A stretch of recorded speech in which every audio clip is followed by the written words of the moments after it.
Halo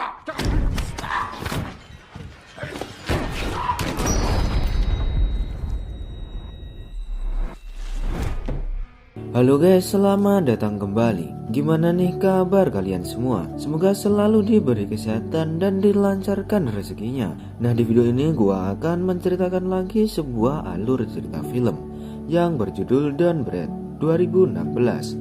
Film ini mengisahkan 3 remaja sejoli yang akan merampok di sebuah rumah milik seorang kakek buta mantan tentara veteran. Akan tetapi 3 remaja ini mengira jika kakek satu ini sekedar kakek tua yang tidak berdaya. Justru rumah itu akan menjadi neraka dunia bagi mereka. Jadi nggak perlu berlama-lama lagi, langsung aja kita masuk ke dalam alur filmnya. Namun sebelum itu alangkah baiknya untuk menekan tombol subscribe di bawah agar tidak ketinggalan konten-konten seru lainnya. Film ini diawali dengan seorang pria tua yang sedang menyeret mbak-mbak di jalanan. Anjay, baru di awal film kita udah diperlihatkan dengan adegan kayak gini. Kemudian film ini flashback ke 3 remaja yang tengah asik mencuri di sebuah rumah. Mereka terdiri dari Alex, Mone, dan Roxy.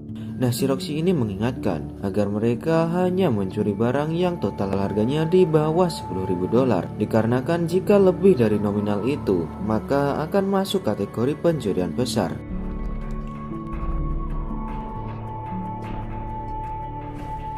Nah, di sini Simone malah memainkan rudal biologisnya. Singkat cerita, sesaat setelah aksi perampokan, si Roxy dan si Manny ini berencana pindah ke California jika uang mereka sudah cukup. Nah, mereka pun mengajak si Alex, akan tetapi si Alex ini tidak bisa ikut lantaran harus menjaga ayahnya. Nah, selama ini mereka ini bisa membobol rumah berkat bantuan si Alex, dikarenakan ayah Alex bekerja di sebuah perusahaan keamanan.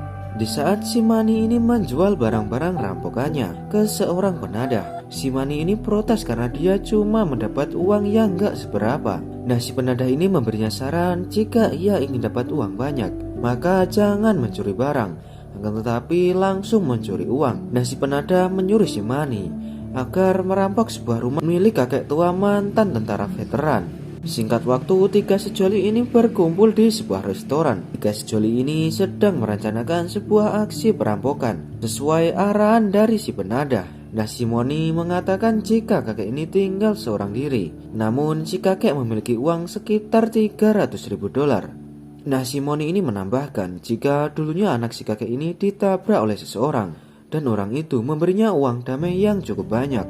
Nah, pada awalnya si Alex ini menolak karena aksi perampokan kali ini melebihi $10.000 dengan hukuman 10 tahun penjara. Bahkan ayahnya juga bisa terlibat dalam daftar pencarian orang. Lalu si Alex pun pulang ke rumah.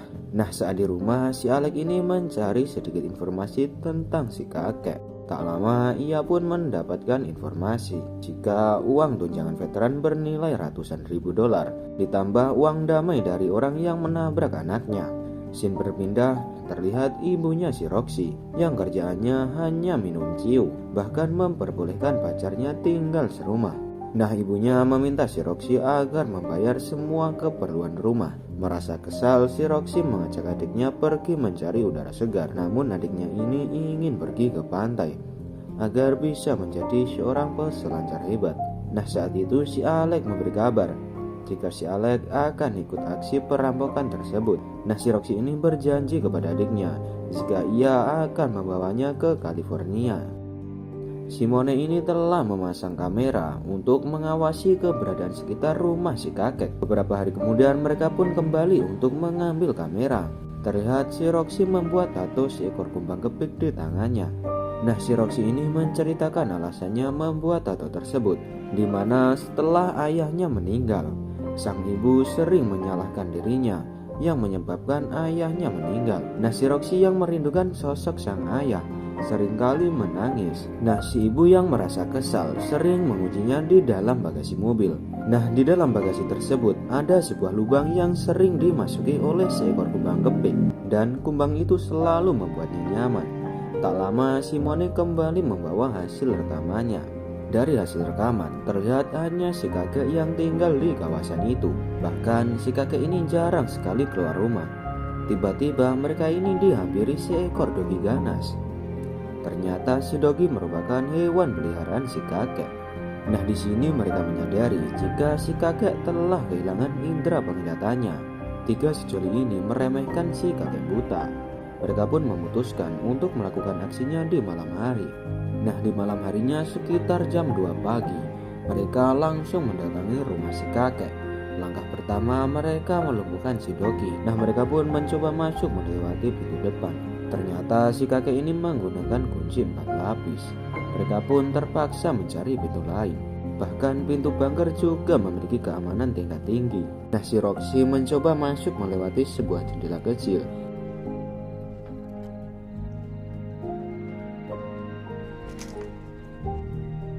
Singkat waktu, si Roxy membukakan pintu. Nah, mereka pun melepas alas kakinya agar tidak menimbulkan suara. Mereka pun berpisah untuk mencari uang yang disimpan oleh si kakek.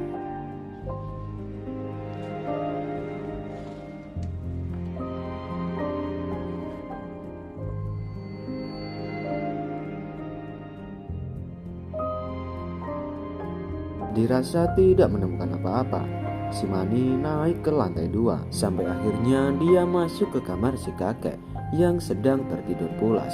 Nah, Simone membuat gas tidur agar mereka bisa lebih leluasa mencari uang.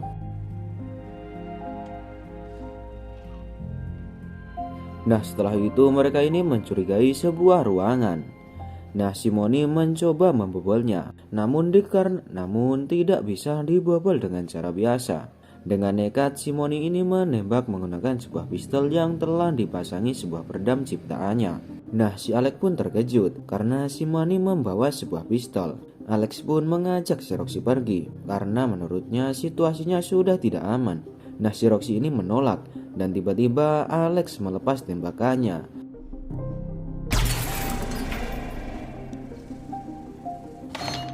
Si Alex pun pergi sendirian. Tak lama si kakek ini bangun karena mendengar suara tembakan di rumahnya. Simone ini mengatakan jika dia mabuk dan tersesat tanpa sengaja masuk ke rumahnya. Namun si kakek ini tanpa sengaja menginjak gembok yang mereka lepas. Nah, si kakek ini tahu jika Simone berniat merampok rumahnya. Nah, Simone mengancam agar kakek jangan melawan dan menuruti semua perkataannya. Namun si kakek buta ini berhasil mengalahkan Simone. Simone memohon agar dilepaskan. Nah, si kakek ini bertanya berapa orang yang masuk ke rumahnya. Simone yang ketakutan mengaku jika dia hanya sendirian. Lalu tiba-tiba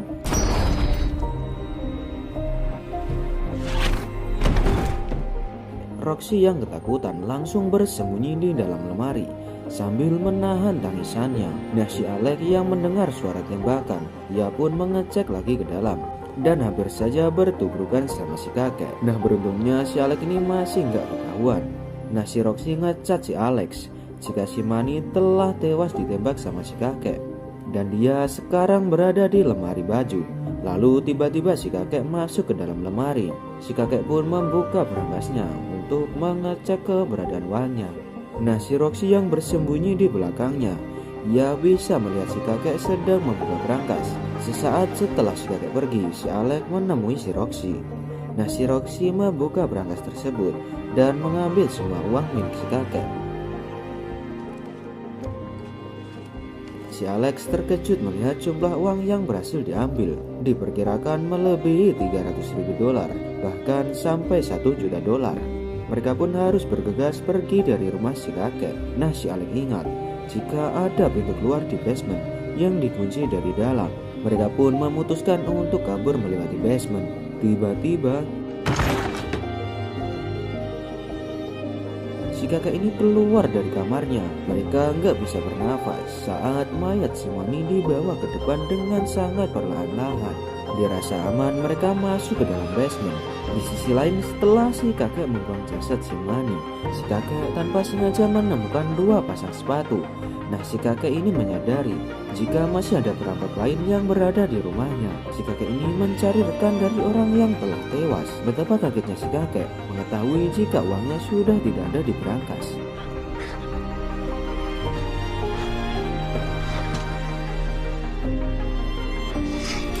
Kembali ke si Alex dan si Roxy, mereka terus mencari pintu keluar di basement yang sangat gelap. Mereka tanpa sengaja bertemu dengan seorang wanita yang disekap oleh si kakek. Nah, sebab itu pintu basement dikunci rapat agar si wanita tersebut tidak kabur. Nah, si wanita ini menunjukkan sebuah berita di mana ternyata dia adalah Cindy, orang yang tanpa sengaja menabrak anak dari si kakek. Nah, si Roxy dan si Alex mencoba menyelamatkan Cindy. Cindy pun menunjukkan di mana kuncinya disimpan dengan kode yang sama seperti di berangkas. Setelah mendapatkan kunci, tanpa mereka sadari si kakek juga telah mengetahui keberadaan mereka. Si Alex pun mencoba membuka pintu dengan kunci yang berhasil ia dapatkan. Sambil sesekali melihat ke belakang, tiba-tiba si kakek ini menembak, dan beruntung si Alex hanya tertembak di bagian telinganya. Malahan Cindy tewas tertembak.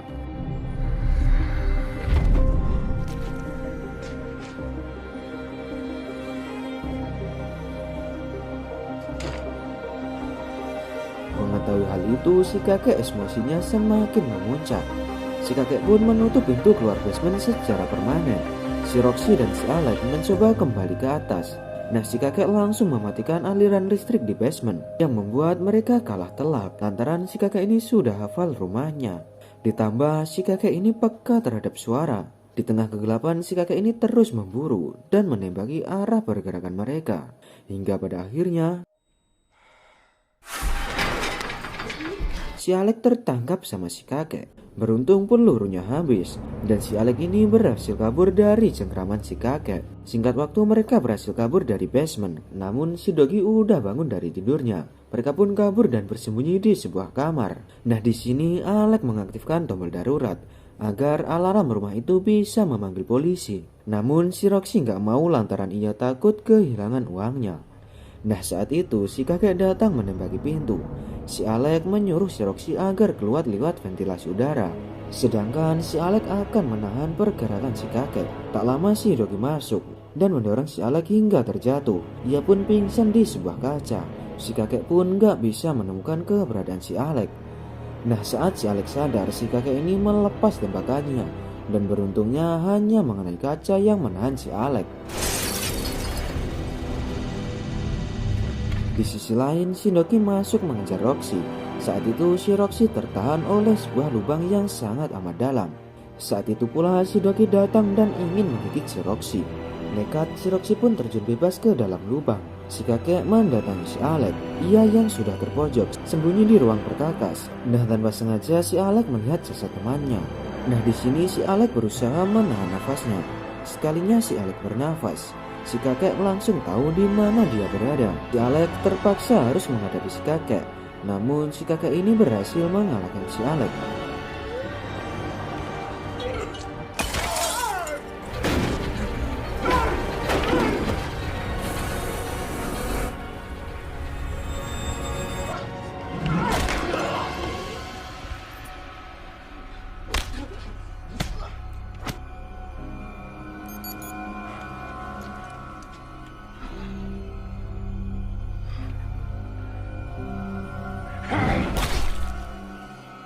Kita kembali ke Roxy yang sudah sadar.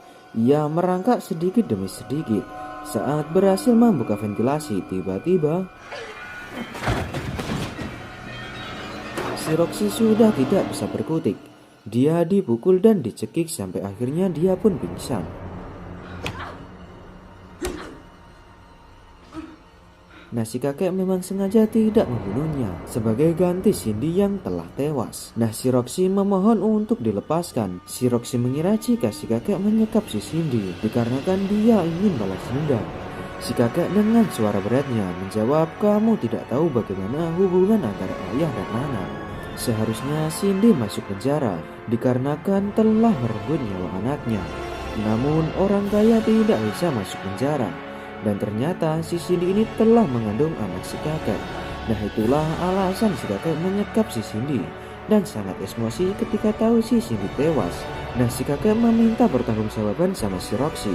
yang telah menyebabkan anak di kandungan Cindy tewas. Di sisi lain, si Alec ini masih hidup. Ia bangkit dan mengambil sebuah palu. Si Alec bergegas menyelamatkan si Roxy. Si kakek ingin membuat si Roxy ini hamil dengan cara memasukkan sebuah kaca yang telah diisi oleh sel pria.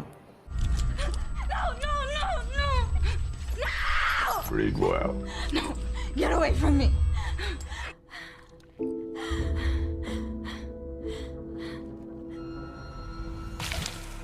Beruntung si Alex datang tepat waktu. Si Alex langsung memukul si kakek dan langsung memborgolnya. Nah, si kakek menyuruh mereka agar mengambil uangnya, akan tetapi harus diam atas kasus pembunuhannya. Nah, si Roxy yang ingin membawa adiknya ke California mengambil uang tersebut. Nah, di saat mereka berhasil membuka pintu, tiba-tiba si kakek menembak si Alex. Ia pun tewas di tempat. Nah, si Roxy pun berhasil kabur, akan tetapi ia dikejar oleh si Doggy. Dan singkat waktu, si Roxy tak berdaya setelah serangan si Doggy. Nah, saat itulah si kakek ini datang, langsung memukulnya. Kemudian kita akan diperlihatkan adegan di awal film. Si Roxy dibawa ke rumah dan dijajarkan sama si Alex yang telah tewas. Nah, saat itu ada seekor kumbang kepik di tangannya yang memberinya sebuah kekuatan. Nah, si Roxy menekan tombol darurat yang langsung terhubung ke kepolisian setempat. Suara alarm tersebut membuat pendengaran si kakek ini kacau. Merasa ada kesempatan, si Roxy memukul si kakek, mengakibatkan si kakek ini pingsan. Nah, si Roxy ini berhasil kabur membawa sejumlah uang. Dan tak lama kemudian aparat kepolisian pun datang.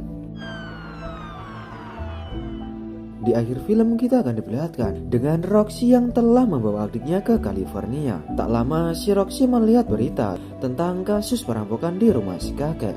Ternyata si kakek ini masih hidup dan segera dipulangkan. Namun si kakek ini mengatakan jika tidak ada barang yang dirampok. Dan film pun selesai. Gimana, seru dan menegangkan bukan? Jika kalian suka dengan video ini, jangan lupa like, comment, dan subscribe. Next video dan Beri Atas Season 2. Oke, see you.